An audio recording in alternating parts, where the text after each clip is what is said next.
धर्मपाल खेती बाड़ी करके खुद फसल उगाता था। उसके पास कुछ पशु भी थे, जैसे मुर्गी, सूअर, बकरा और एक बड़ी सी गाय जिसको वो बहुत ज्यादा पसंद करता था। गाय से उसको काफी प्यार था क्योंकि वह हर रोज बहुत सारा दूध देती थी। धर्मपाल की कमाई ज्यादातर गाय के दूध से ही मिलती थी, तो वो चाहता था कि गाय हमेशा स्वस्थ रहे। एक दिन जब धर्मपाल खेत में काम कर रहा था, उसका बेटा रोते हुए उसके पास आया। पापू पापू जल्दी आइए। क्या हुआ बेटा? गैया बीमार हो गई, शायद जमीन पर पड़ी है और अजीब आवाजें निकाल रही है, दूध भी नहीं दे रही है। किसान और उसका बेटा तुरंत घर की ओर गए तो देखा कि गैया बहुत कमजोर लग रही थी।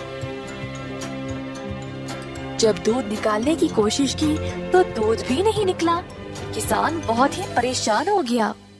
अगर यह दूध नहीं देगी तो मैं क्या करूँगा? बिना दूध के ये तो बेकार है मेरे लिए। हर बार इसके लिए दवाई और देख रेख करने का समय नहीं है मेरे पास। कुछ न कुछ करके इससे छुटकारा ही पाना पड़ेगा। किसान को लगा कि अब गाय ठीक नहीं हो पाएगी, तो उसको खड़ा करके वन की ओर चलाते गया। गाय ने बहुत दूध दिया और अब वह उसके लिए बेकार हो चुकी थी। जंगल के भीतर पहुंचने के बाद किसान ने गाय को खुला छोड़ दिया और वहां से चला गया। बेचारी गैया अकेली और असहाय खड़ी रही। थोड़ी देर बाद गाय जंगल से डरने लगी और वहां से निकलने का रास्ता ढूंढने लगी। अपनी हिम्मत जुटाकर चलने लगी। बहुत देर बाद आखिरकार वह खुली जगह पर पहुंच गई, पर उसको पता ही नहीं था कि वह कहाँ आ गई। अचानक से उसने एक छोटा सा घर देखा और जल्दी उसकी ओर चलने लगी। घर तक पहुंचते ही वह थकावट से बेहोश गिर पड़ी दरवाजे के पास। यह एक गरीब आदमी मधु का घर था। सुबह सवेरे मधु बाहर आया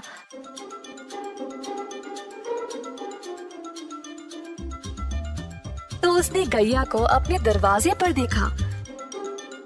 गैया बहुत बीमार लग रही थी और मधु को उसकी यह हालत देखकर बहुत दुख हुआ। उसने अपनी पत्नी को बुलाया मदद के लिए।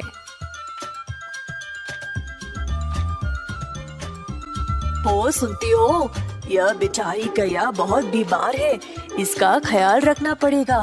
मेरे पास थोड़ा सा घास और चावल है जो यह खा सकती है।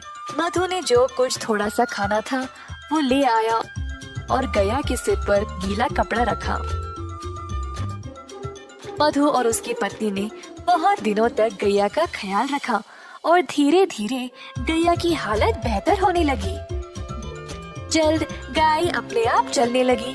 मधु गैया से बातें करता था, रोज उसको खिलाते हुए। गैया को भी मधु से बहुत लगाव हो गया। एक दिन जब मधु घर के बाहर सफाई कर रहा था,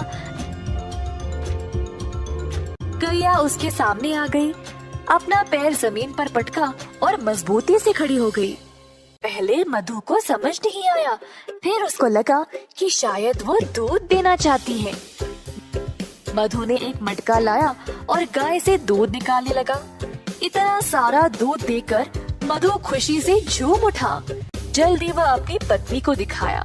देखो क्या हुआ आज, गौ माता ने दूध दिया है। हम इसको बेचकर अच्छा पैसा कमा सकते हैं। ये तो कमाल हो गया जी, प्रभु ने हमारी प्रार्थना सुन ली। ठीक है, आप जल्दी बाजार जाइए और इसको बेचकर पैसे ले आइए।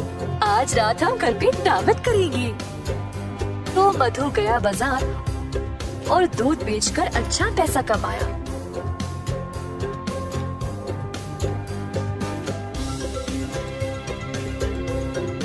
उसने भगवान को धन्यवाद किया उसको गैया देने के लिए। मधु दूध बेचने लगा और जल्द अपने शुद्ध दूध के लिए मशहूर बन गया। गांव वालों को अब केवल उसी का दूध चाहिए था, जिसके लिए अच्छी रकम भी दिया करते थे। इस बात की खबर धर्मपाल तक पहुंच गई। मेरी गैया को चुराने की हिम्मत कैसे हुई इसकी, और अब वह अच्छे पैसे कमा रहा है। मैं अभी जाकर उसको वापस लूंगा, वो तो मेरी गाय है। धर्मपाल गया मधु के घर। मैंने सुना मेरी गैया तुम्हारे पास है और तुम उसका दूध बेच रहे हो। ये तुम्हारी नहीं है, दे दो मुझे वापस। यह सच नहीं है। गाय बहुत बीमार थी और मरने वाली थी। तुमने इसका ख्याल नहीं रखा, पर मैंने इसको ठीक किया है, तो यह मेरी है। तुम गाय को वापस नहीं ले सकते। मैं चुपचाप नहीं बैठने वाला। ग्राम प्रधान के पास जाकर उनसे बात करूंगा। अब वही फैसला करेंगे। तो दोनों आदमी ग्राम प्रधान के पास जाकर अपनी समस्या सुनाई।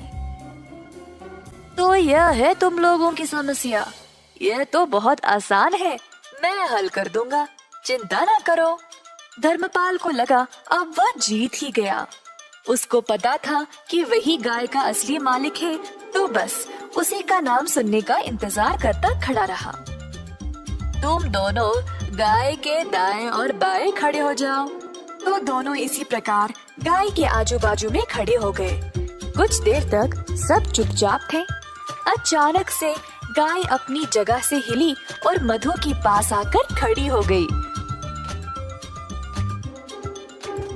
अतः ग्राम प्रधान ने यह निर्णय लिया कि गाय मधु की ही है, क्योंकि उसी ने उसको प्यार दिया और उसको अच्छे से ख्याल रखा। अब गैया ने अपना मालिक खुद चुना है, तो मैं इसकी इच्छा टाल नहीं सकता। मधु, ले जाओ अपनी गाय को।